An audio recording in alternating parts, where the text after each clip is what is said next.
প্রতিটা মহিলা জানে মাসের একটা নির্দিষ্ট সময় পিরিয়ড হয়। এই পিরিয়ড শুরু হওয়ার ঠিক আগের মুহূর্তে স্তনে ব্যথা করে।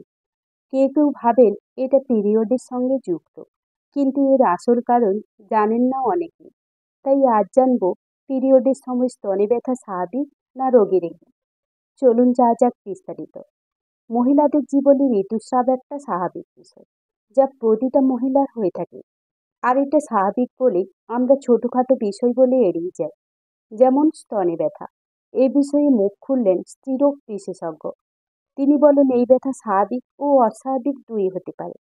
ঋতুচক্রের মাঝের সময়টিকে দুই ভাগে ভাগ করা হয়। একটা ডিম্বাণু নিষ্ক্রমণের আগের সময়, আর একটা পরের সময়। এই আগের সময়ে ইস্ট্রোজেন হরমোনের মাত্রা বেশি থাকে, আর পরের সময়ে প্রোজেস্টেরনের পরিমাণ বেশি থাকে, যার কারণে শরীরে প্রজনন অঙ্গগুলিতে প্রভাব পড়ে।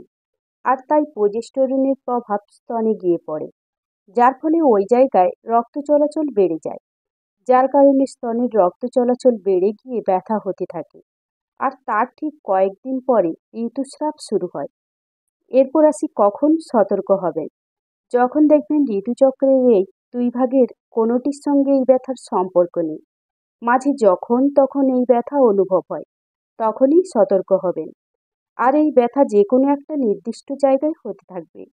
যদি আপনি এই ব্যথা কোথায় হচ্ছে বুঝতে না পারেন, তবে চিকিৎসকের সঙ্গে কথা বলুন।